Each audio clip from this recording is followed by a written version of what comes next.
Hallelujah. Anyways po, dito po tayo sa series natin on Kingdom Blessedness. Sinimulan natin noong 2025, 2026 na. Pero we are almost to the end of this. Next week po, we're going to do our finale. So, kung sinimulan nyo, dapat tapusin, di ba? Amen. Last week, natutunan po natin what it means to be pure in heart. Some people think being pure in heart means dapat perfect na tayo eh. But being pure in heart is not about perfection. It is about direction, the direction of our heart. Na si Kristo lang ang one thing natin. Amen po ba? Napakaganda pong, kung wala pa kayong naisip na resolution, maganda po yun na resolution sa 2026. This week, dito po tayo, we're gonna learn about being peacemakers. Wow. Peacemakers. Meron ba ako dyang picture dyan? Okay, wait lang. Speaking of peace, do you think kailangan ba natin ng peace? Parang dito wala eh. Hindi nyo kailangan ng peace? Wow. Alam niyo po ba, do you think, kasi tapos na po yung Christmas, pero kahit natapos na yung Christmas, Merry Christmas, Happy New Year. Amen? Yeah, Valentine's na. Well, tapos na yung festive season, and people are asking, meron pa bang peace on earth? Meron bang peace on earth? Nako, not according to the statistics. Dito po, from the Global Peace Index, this is a yearly document. Basically, mini-measure po nila ang global peace. They have been measuring global peace since 2007. And what they have found is na dito pong 2025, papuntang 2026 kasi June po nire-release to eh. They have found na global peace is on an all-time low. All-time low since sinimulan nila itong Global Peace Index. In 2025, there were 59 recorded conflicts between countries. And alam niyo po ba, ito na yung pinakamaraming conflicts since World War II.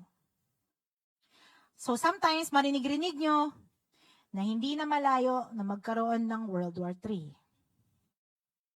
In 2025, 122 million na tao ang na-displace. Ibig sabihin, maybe na-displace sila, hindi sila pwedeng manirahan doon sa kanilang normal na tirahan. Some of them, naging refugee. It means hindi lang sila nawalan ng tirahan. They had to leave their own country because maybe merong gera doon sa kanilang country.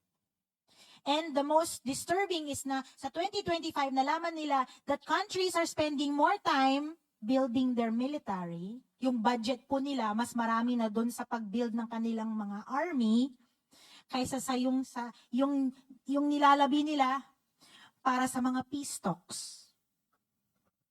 So masasabi po natin that there is no peace on earth. So when Jesus says, "Blessed are the peacemakers," ang una dapat nating tanungin is, what? By the way, as some of you know, my mom and my dad, they are finally going to fulfill their lifelong dream of being able to go to Israel. 10 years ago, I went to Israel. Some of the places I went to, hindi sila pwedeng pumunta because it is not safe. And that was 10 years ago. When I went there, do you see this picture of this dove? It was there. I took this picture, in Bethlehem, where Jesus was born. It's a dove na may bulletproof vest. Because even now, you know po, when Jesus came, his world was not at peace. And yet he came to be Prince of Peace. But ang question po is, what is peace? Ano bang peace? In the Gospels, Jesus often talked about peace naman eh. In John 16:33, sabi niya sa mga disciples niya, "I have told you these things so that in me, you may have peace." Sabi nga natin, in Christ, you may have peace. And for our brothers and sisters in Macau who are going to see this, I tell you, in Christ, you may have peace. Ito po yung weird, no? So, sinabi yan ni Jesus sa John 16:33. But in Matthew 10:34, ito naman ang sinabi niya. "I did not come to bring peace, but a sword." Ano yan? Ano ba talaga? Did Jesus come to bring peace or what? Yes or no? Yes, no, maybe, I don't know. Yun ang answers ng mga estudyante ko sometimes. I want to tell you po, yes, Jesus did come to bring peace. Pero hindi po yung kapayapaan na nalalaman ng mundo. Hindi po yung kapayapaan according to the definition of this world. Because alam niyo po, in this world, peace is about the absence of trouble or problems. Ibig sabihin, pag walang problema, anong Tagalog ng trouble? Hindi trouble. Kung walang gulo, walang problema, di peace yun, di ba? Peace means no war, peace means no terrorism, walang refugees, walang senseless killing, walang naninira sa kaligayahan mo, walang nakakainis na yung mga problema sa buhay. Right? Matthew 5, verse 9 says this. Basahin natin together. 1, 2, go. Blessed are the peacemakers, for they will be called children of God. Tingnan po natin, aral-aralin ng konti. Ano ba yung peacemaker na tinuturo ni Jesus? No? What is this peace?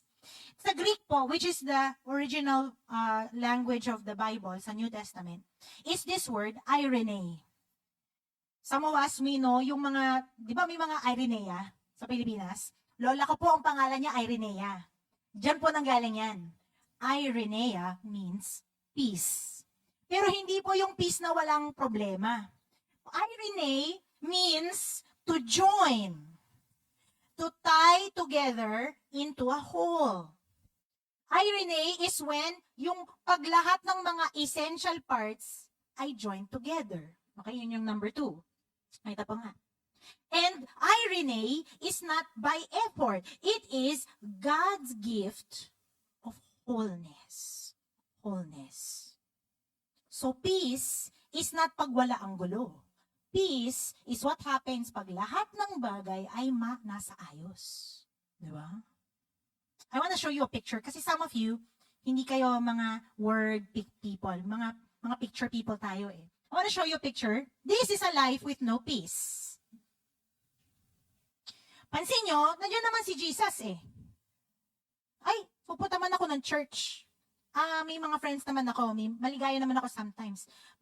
This is a picture peace. Picture number 2 is a life with true peace. Ano pinagkaiba?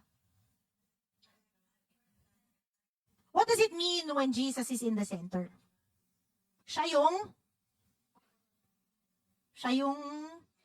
center. Sabi ko, anong sabi ng center? Did Jesus in the center? Pag si Jesus ang nasa center, it means siya yung importante, di ba? Siya yung prioridad, di ba? Siya yung hari, siya yung boss, siya yung Lord. Okay? So I want to tell you po, peace is not just the absence of trouble, and peace is not just the presence of Jesus. You could go to church every time, every week. Maraming beses pa nga sa isang linggo eh. Pero if Jesus is not in the center of your life, walang peace. Peace is the rule, is the rule and reign of Christ. When Jesus is with you. That's why sabi po ni Jesus sa John 14:27, peace I leave with you. My peace I give to you, not as the world gives. Nandiyan ba yan? Wala. Let not your hearts be troubled, neither let them be afraid. When Christ is your peace, anong mangyayari? When Christ is your peace, siya yung magagwardya ng iyong pag-iisip, ng iyong puso, so that no matter what is happening around you, everything is in its place. Napakaganda po. So we understand what is peace, di ba? So ano naman yung peacemaking na yan? Well, I'm gonna tell you po, na ang mundo, may sarili po silang peacemaking. Sa mundo, worldly peacemaking is this. First, it is peacekeeping. Ayan. Ibig sabihin, yung ayusin natin, walang mga conflict, ayaw nila ng mga mag-question, ayaw nila ng mga different opinions. Sasabihan ka, makibagay ka na lang. Let's just try to make everybody happy. Sabihin nila sa'yo, if you don't like it, then get out. Di ba? Ano pong problema sa ganyang klaseng peacekeeping? The problem is it possible to make everybody happy? Pwede ba yan? Anong mag-try naman tayo? Pwede ba yan? No. Eventually, somebody is not going to be happy. Peacekeeping is temporary. Here's another thing. Worldly peacekeeping is a transaction. Ibig sabihin, kung ibigay mo to sa akin, then pwede tayo magka-peace. Peace tayo, di ba? Pero kung ayaw mong bigay sa akin ang gusto ko, walang peace. War tayo ngayon, war. Kahit na meron tayong deal, kung may mahanap akong iba na mas maganda para sa akin, wala na tayong peace. Naintindihan niyo po ba?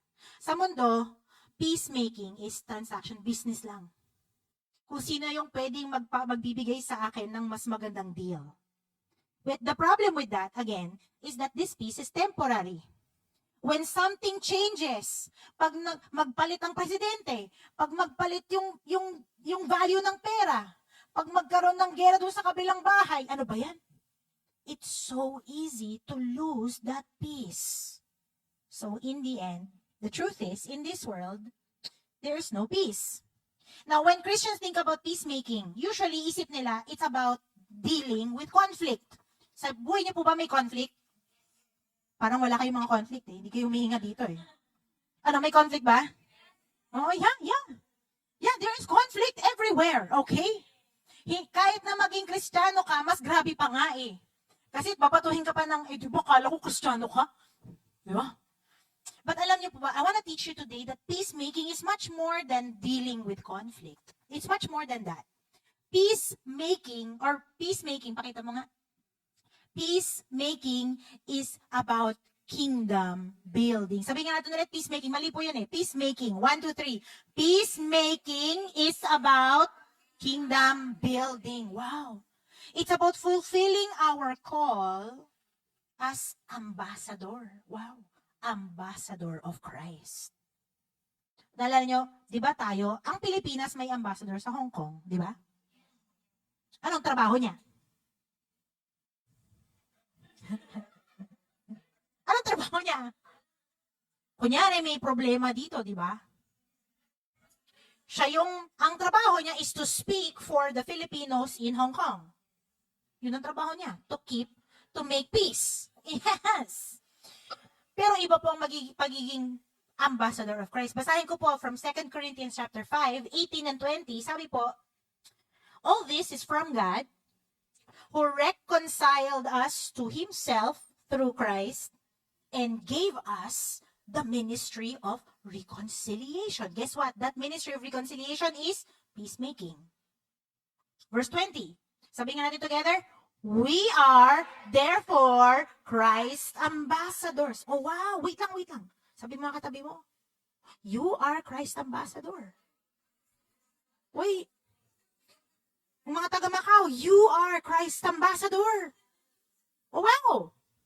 Oh, we are therefore Christ's ambassadors, as though God were making His appeal through us. So, yung trabaho ng Panginoon gagawin niya through us. We implore you on Christ's behalf, be reconciled to God. So guys, peacemaking is more than just fixing problems. Yung wag na kayong mag-away, ganyan. No. It's about reconciling people to God. It's about representing and presenting Christ to the world na nangangailangang makipagbati. Nangangailangang magbalik yung kanilang relationship with God. Now, ang question ko po, what does it mean to be an ambassador? Ano bang gawain ng pagiging ambassador sa mundo? I wanna use some metaphors na mas familiar sa atin. Kasi ambassador, pastor, masyadong malayo yun. Kasi domestic helper lang ako eh. Kasi wala man akong alam sa ganyan eh. Well, don't worry. Ito po, gamitin po natin itong ibang metaphor para mas maintindihan natin. First of all, peacemaking is about being salt and light. Pakita mo yung picture ko. Ayan. Isa pa. Nalala nyo? Jesus says, I am the light of the world. And then He said, you are the light of the world. He also says, not just that you are the light of the world, He also says that you are the salt of the earth. Wow. Peacemaking po is those two things. Let me explain, okay? Peacemaking first is parang yung pagiging ilaw natin, no? Peacemaking as light. Sabi po sa 1 Peter 2 verse 12, live such good lives among the pagans, yung mga hindi daw nananampalataya, that though they accuse you of doing wrong, they may see your good deeds and glorify God on the day He visits us. So peacemaking is not just avoiding conflict. Peacemaking is yung namumuhay ka in such a way, yung napakatama ng pamumuhay natin, that when people look at your life, di ba nag-iilaw ka? And then, it directs people, it points people to Jesus. Can I hear an amen? It's living such holy lives na mabatatanong yung tao sa'yo, ano yan? Bakit ganyan? Wow. Okay, sa totoo lang ha. Some people may not like the way we live. If you want to live right, mapapansin nyo, yung mga people that are not living right, they feel very offended by that. They may even feel na na-judge sila kahit hindi mo naman sinabi kasi nakikita nila na yun yung tamang pamumuhay. Okay? But guys, peacemaking is when we choose to live right even when it's not a popular way of living. It is peacemaking is when we decide, I want to live the way that Jesus wants me to live. Now, tingin niyo po ba yung peacemaking sa church lang ba yan? Where can we be a peacemaker then? Kung ang trabaho ay mag-ilaw, saan tayo pwede mag-ilaw? Sa madilim. We can be a peacemaker in our family. Amen? Na mamuhay tayo ng tama para makita ng ating pamilya kung paano dapat mabuhay. Di ba? Na mag-ilaw tayo even sa mga sa family natin, sa friends natin. Wow. So, where we're working, sa mga kung meron tayong mga kasama sa bahay, ba? That we live such good lives that people look at us and nare-reconcile sila sa Panginoon indirectly. Peacemaking is like light. But peacemaking is also being salt. Ano bang trabaho ng salt? Well, before po merong ref, salt ang meron sila. Yung salt is pang-preserve. Ang salt, pag wala kang salt, di wala kang lasa. Walang panlasa. Salt brings life where there was death. Sabi po sa Colossians 4, there's an interesting verse po dyan. Sabi niya, be wise in the way you act towards outsiders. Again, yung outsiders po, that's referring to yung mga people na hindi nila kilala si Jesus. Wala silang relationship with Jesus. So, kailangan daw maging maingat tayo sa pamumuhay natin, sa yung the way we act. Make the most of every opportunity. Anong gagawin daw natin? Let your conversation be always full of grace, seasoned with salt. Uy, ganyan mo daw ng asin. Bagburan mo daw ng asin yung conversation mo. So that why? So that you may know how to answer everyone. Kung mas gusto nyo po, sa Magandang Balita Bible, ito sabi niya ha, pakinggan nyo na lang, maging matalino kayo sa pakikitungo sa mga hindi nananampalataya at samantalahin ninyo ang bawat pagkakataon. Sikapin ninyong laging maging kaaya-aya at kapaki-pakinabang ang inyong pananalita sa kanila. At matuto kayong sumagot ng tama sa lahat ng tao. Peacekeeping is not just about dealing with conflict, yung mag-aayos. Huwag na kayong mag-away, ganyan. It's about bringing the salt of the gospel to our relationships. Na tayo yung, again, we are not just representing Christ. Bilang ilaw, we represent Christ. Sa ayaw nila at sa hindi, nakikita nila si Kristo sa buhay natin. I hope you say amen. But as salt, we are presenting Christ to them. It means pag nag-uusap-usap kayo, pag nagkaroon ng pagkakataon na nag-share yung kaibigan mo sa'yo, na, the opportunity is here. Alam mo kapatid, naranasan ko yan, and this is what I learned. Jesus is the answer. Nako, I wanna tell you lang po that peacemaking, presenting Christ is not easy. Some of you, you need to be prepared. You need to start saying yes to the things that God is telling you to do now. Kung ikaw inassign magpunta dito, dito pa lang ayaw mo. Tingin mo, magre-represent ka ng Panginoon sa mga taong hindi kilala siya? No. Okay? Peacemaking is about bringing the gospel to the lost and to the broken. It is about forgiving kapag ikaw na-offend. It's about loving and doing good to your enemy. It's about serving yung mga masters natin na hindi maganda ang pakitungo sa atin. Now, I want to tell you po, no, na kung makalimutan nyo lahat ng mga metaphors na na-present ko sa inyo, I want you to remember this one. Peacemaking is about living out the gospel we have received. We are light of the world because Christ came. Because He came heaven to earth. We can be salt of the earth because dumating si Kristo dito, nagkatawang tao to share us this ministry of reconciliation. So basically, Jesus is just asking us to do kung ano yung ginawa niya para sa atin. That is peacemaking. Living out the gospel. Now, question po. Parang ang hirap ng trabaho, di ba? Madali ba yun? Is it easy to present and represent Christ sa mundo na to? Madali ba yun? Madali ba yun? Hindi. In fact, we learn pa nga na pag ikaw mamuhay ng tama, be ready to be persecuted, right? Di ba?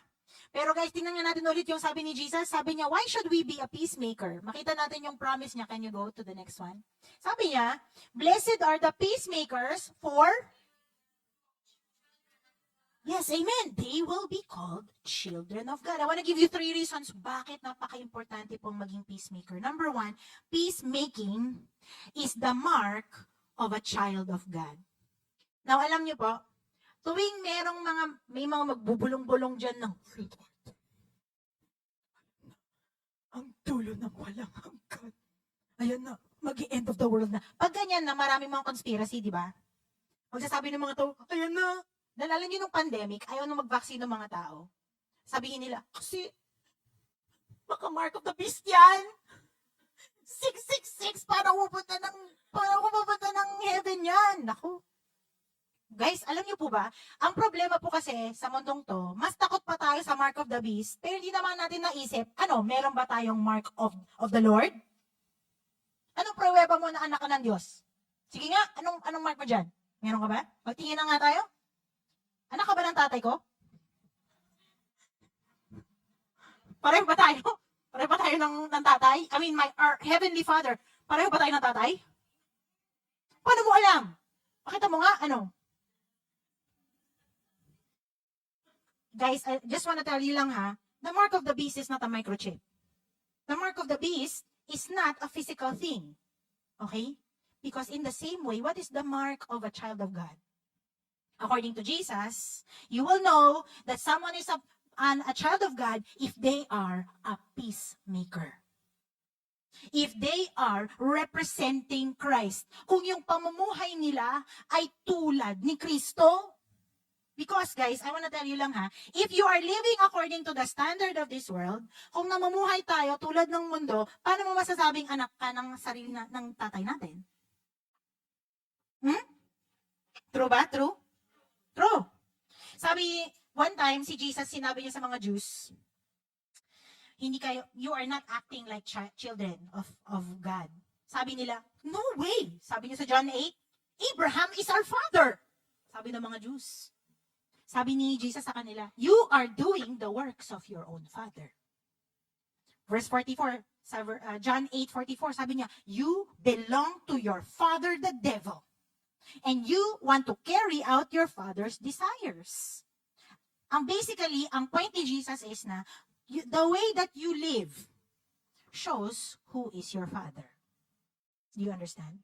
Our actions, our priorities, yung mga choices natin, I don't care how often you go to church. Kung sinong tatay mo, sinong uncle mo, sinong cousin mo, I don't care. Malalaman talaga kung sino ang iyong ama, your heavenly father, or your your demonic father, according to how you live. And I pray po, I want you to know na the testimony of your life should be louder than the testimony of your lips. Kasi kahit, sabi nga nila, ano yun? Actions speak louder than words. So if you are not a peacemaker, if you are not presenting and representing Christ, masasabi ba nating anak tayo ng Diyos? No. Here's the second reason why peacemaking is important. Because peacemaking is the work of the family of God. Sino pa sa inyo sa Pilipinas may family business? Uy, isa. Di ba ang sarap ng family business? Parang everybody's involved, di ba? Bata ka pa lang, ate yung business ninyo, ilang generations na? Wow. Ang galing nun, no? And I want you to understand po, no, na yung peacemaking po, family business po yan ng Panginoon. I want to explain how I say that. First of all, makita mo ngayon? First of all, alam po natin na, kasi kanina, di ba, we learned peace is what happens when things hold together. And God is the peace that holds everything together. Hindi lang po siya ang source ng kapayapaan. Hindi lang po siya ang pinanggagalingan ng kapayapaan. He is our peace. Nalala niyo siya yung center, di ba? He's the one that holds things together. God is also the original peacemaker. Kasi remember, bakit tayo walang peace with God? Bakit wala tayong peace? It's because of sin, di po ba? Because we sin. Sin cuts us off from peace. Meron po tayong kapayapaan with God now dahil sa trabaho ng Ama, ng Anak, at ng Espiritu Santo. Okay? Sila lahat, every person in the Trinity worked for your peace. And now that you are a child of God, sino po ang child of God? Oh, hindi ka child of God? Sino po ang child of God? Well, guys, if you're a child of God, guess what? Parte kayo ng family business. And the family business is peacemaking. Ang peacemaking po, hindi lang para sa mga gifted at sa mga, trabaho yan ng leaders sa church. Every child of God is called to be salt and light. Right? That's why Jesus said, you are the light of the world. You are the salt of the earth. Sabihin nga natin sa katabi na, you are the light of the world. You are the light of the world. You are the light of the world. Oh, yung kabila naman, you are the salt of the earth. Yes. Every believer is called to present and represent Christ. Third reason why peacemaking is so important. Peacemaking is the overflow of the gospel. Pansin nyo, peacemakers are already blessed. Hindi po tayo mabibless kasi ginawa natin yung sinabi, peacemakers are already blessed kasi na-receive na daw nila yung peace ni Christ. Ephesians 2:14, He Himself is our peace. Romans 5:1, we have peace with God through our Lord Jesus Christ. We have peace through the cross of Christ. Alam niyo po ba, do you want to hear some good news? You don't need to force yourself to become a peacemaker.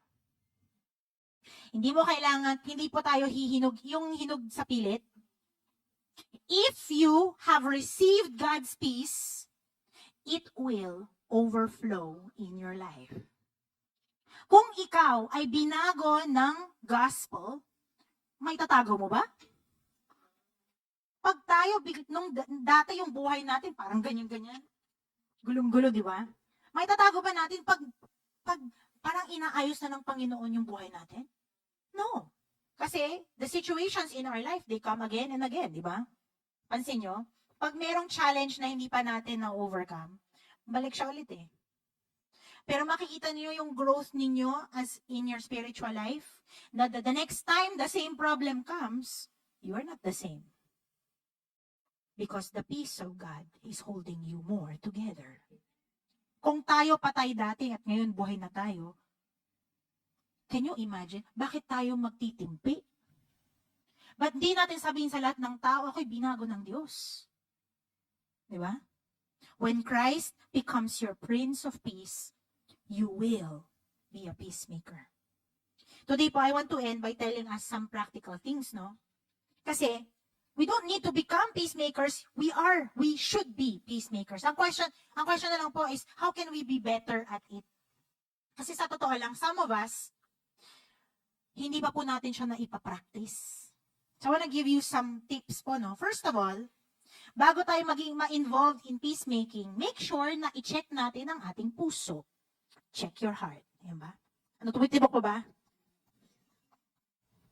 Kasi tandaan niyo po, unlike worldly peacemaking, ang peacemaking po in the Bible, it is not about you. It is not self-centered. Hindi po siya transactional. True peacemaking is not even about saving people. Yung ginagawa ko to para sa'yo, kasi hindi mo gusto pakinggan yung sinabi ko. Alam niyo ba, what is peacemaking for? Peacemaking is for the gospel. Peacemaking is for the glory of God. Can you hear an amen? That's why po, napaka-importante that we check our heart before we represent Christ. Kasi, when you try to resolve a conflict at hindi po siya nag-work out, some people, sila, tinry mo naman yung best mo. You won't get offended. Kasi guys, ang peace natin, yung hope natin, yung strength natin, hindi nanggagaling sa response ng iba. Right? You understand? My peace comes from God. So whether you agree with what I say or not, I still have my peace. That's why, guys, if you are doing it right, you will never lose your peace because of other people's problems. Do you understand? If Christ is your peace, you will not lose your peace just because other people have problems. Pag ikaw, pag narinig mo yung problema ng kaibigan mo, tapos naganyan ka. Well, guess what? Jesus is not the center of your life. Okay? So remember, check your heart. This is not about you. This is not about them. This is for the glory of God. Now, here's the thing, no? Sometimes, when you want to save people, sometimes takot tayo to tell them what they need to hear, di ba? But remember, I am doing this for the glory of God. I want to present Christ, not myself, not good advice. I want to tell you the good news. And guess what? Sometimes people don't like to hear the good news the first time. Pero if we do our job correctly, one day, they will remember what we said. And they may turn to the Lord. Paano kung sinugarcoat mo lang yung mensahe ng Panginoon? Hindi mo pala sinabi sa kanila yung katotohanan. They will not be saved. They cannot be saved by cheap words. Tell them what the Bible says. Number 2, when we're peacemaking, I want to remind everybody, remember what Christ has done. Remember kung paano niya tayo minahal. That will change yung perspective natin. That will change yung attitude natin towards others. Pag nandun na tayo sa conflict, guys, are you ready for this? Do not think so highly about yourself. Yung tipong, I am right, you are wrong. Dapat makinig ka sa akin kasi ako yung holy, ikaw hindi. Ako yung pupunta ng church, ikaw kailan ka pupunta ng church? 2013? Remember, saan ka dinampot ng Panginoon? So sa laki ng utang na loob natin sa Panginoon, wala tayong karapatan na mababa ang tingin sa iba. Because dinampot tayo ng Panginoon sa putikan. Tapos pumunta ka pa doon ulit. Nung nalinis ka niya, ano? Instead, I want you to remember today, no? Na we have peace with God through the sacrifice of Christ. And so, pwede natin sabihin sa mga kaibigan natin, I will do this for you. Because God did this for me. Remember what Christ has done. Third, we need to pray. Nako. Kasi tayo, lalo na yung many of you, you are the breadwinner, right? Ikaw yung nagdadala nabubuhat ng buong pamilya mo. Sanay ka na, pag may problema, ayusin.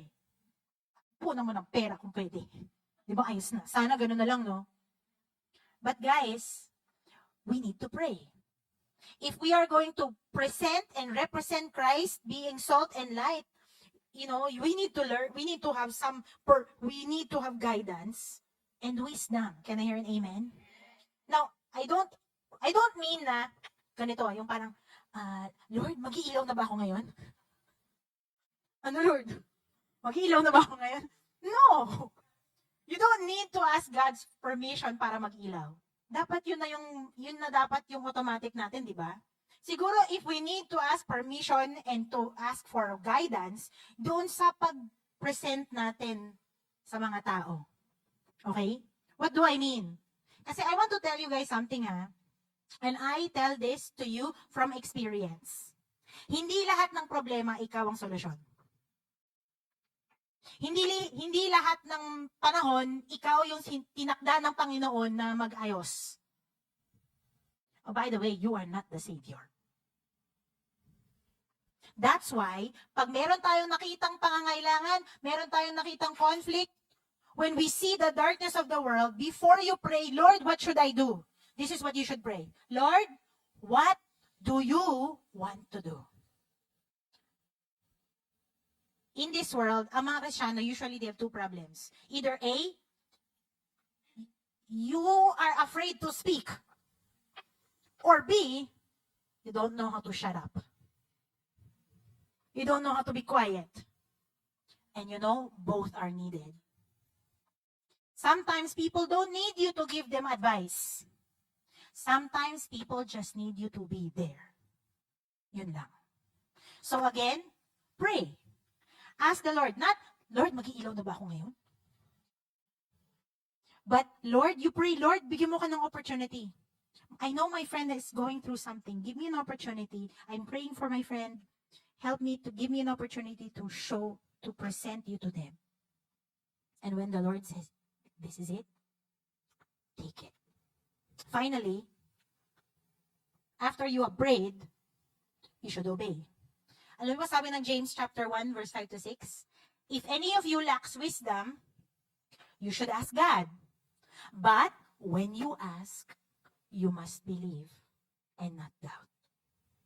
Ibig sabihin, kung pinag-pray mo na yung friend mo, pray ka na, you prayed for their situation, you prayed for wisdom, nag-prepare ka na ng notes mo, ano sasabihin mo sa kanya, wow, sinong gumagawa nun? Ginagawa niyo ba yan?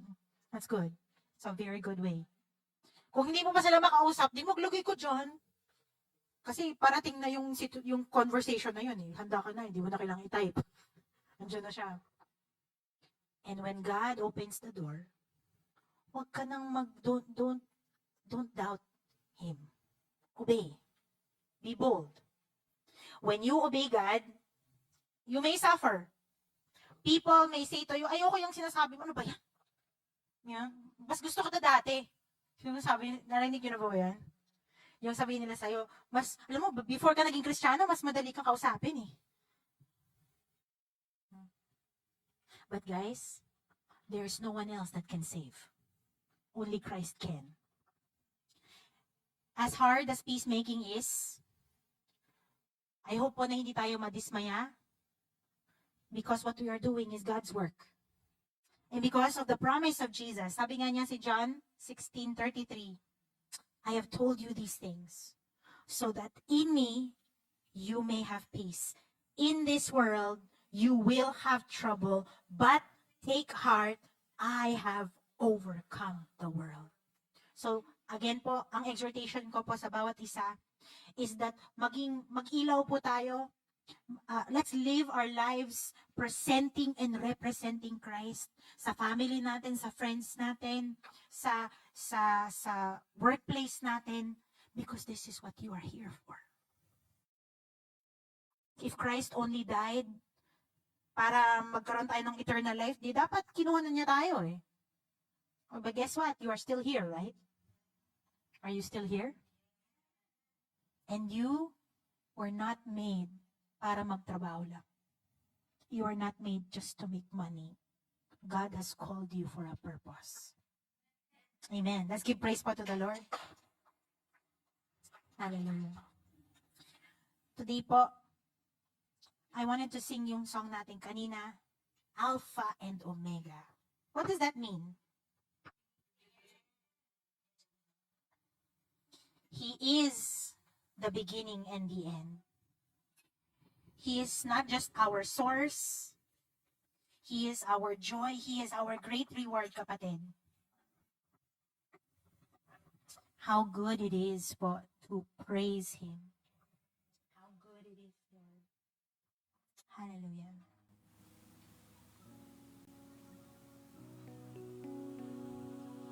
Habang kinakanta po natin siya,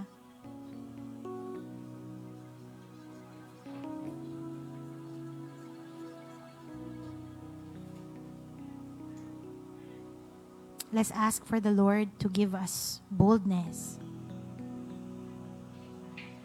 Let's ask the Lord to remind us na we are not fighting for victory. He is already victorious.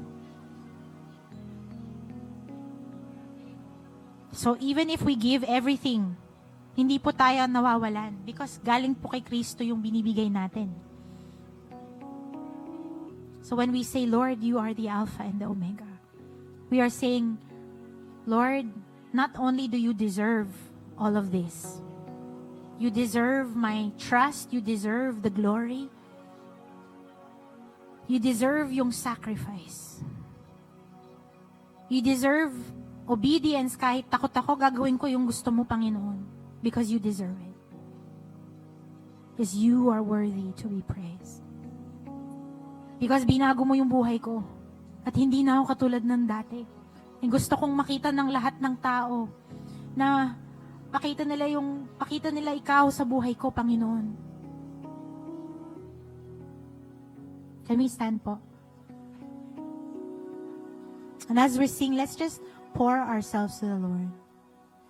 You are Alpha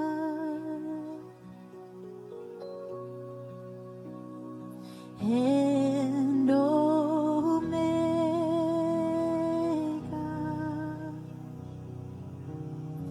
We worship you, our Lord. You are worthy. You are worthy to be praised. One more time. You are Alpha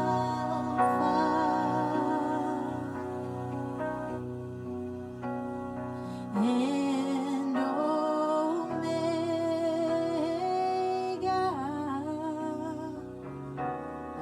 We worship you, our Lord. You are worthy. You are worthy to be praised.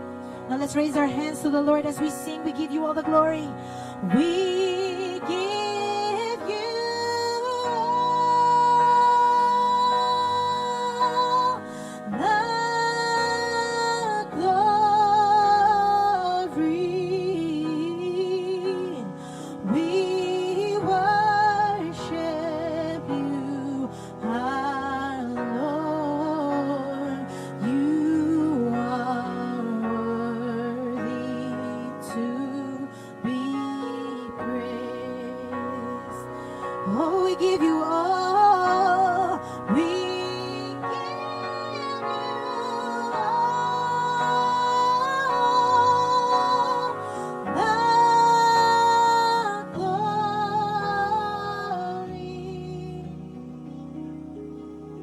We worship you, our Lord.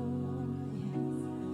You are worthy to be.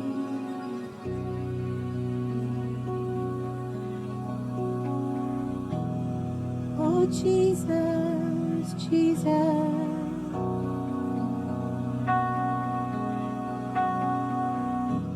Jesus, Jesus.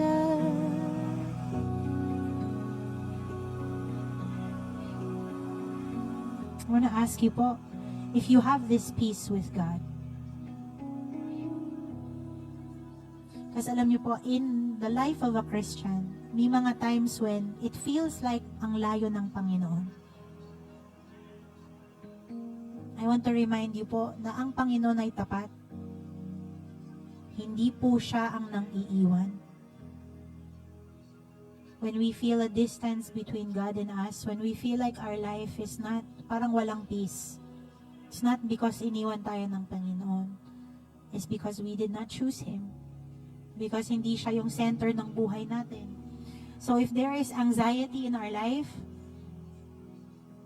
if there is yung pagdududa sa kabutihan ng Panginoon, that means kailangan po nating lumapit sa Kanya. If this is you, I wanna tell you na you can have peace with God today.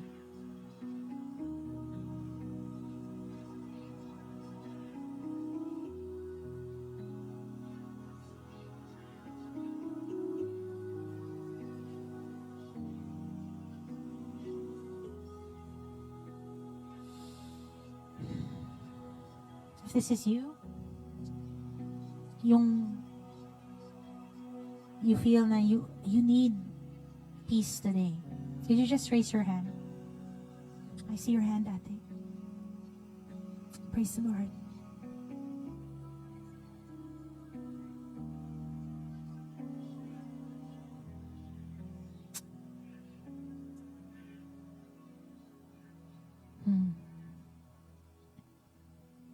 Let me just pray for you. If you see, I'm going to pray for you right now. Hallelujah, Jesus. Hallelujah, Jesus. You are our peace. Lord, we thank you for your presence here today. We thank you for your mercy. Lord, we thank you for your presence. We thank you for your love. We thank you for your promise, Panginoon. And we thank you, Lord, na even today, inilalapit mo kami sa iyo. Lord, I pray for my sisters and even for my brothers that may respond to this word. Lord, I pray na ilapit mo kami sa iyo. Lord, punan mo yung mga parte ng buhay namin na parang empty. Lord, we want you. Alam namin, ikaw ang kailangan namin, Panginoon. Yes, Lord. Lord, we trust, Panginoon, that you said in your word that in you is peace. So, God, we want more of you. Lord, Holy Spirit, would you just come and fill each heart right now? Right now. Yes. If you raised your hand and you received this word, I just want you to say yes to the Lord. I want you to call on His name. Because the word says that Jesus is the only name that saves. And hindi siya malayo. Guys, He is here. And He wants to be the Lord of your life. He wants to take over. And when He rules in your life, magkakaroon ka ng kapayapaan. Oh yes. Just say yes to Him.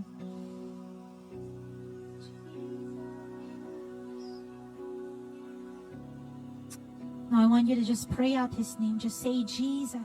Jesus. Jesus. Oh Jesus. Jesus, Jesus, Jesus. Here He comes.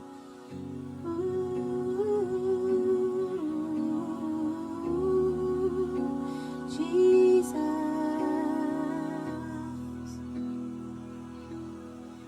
Wala nang hahanapin pa. Wala sin pa, kundi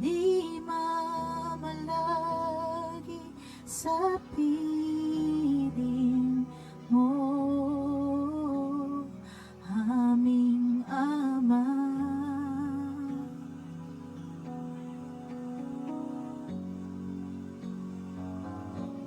Wala nang papantay sa'yo, nag-iisang Panginoon,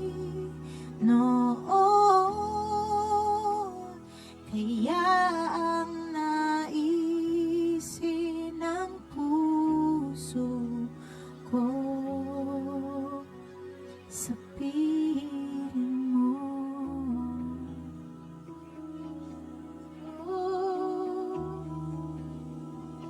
Sa piling mo.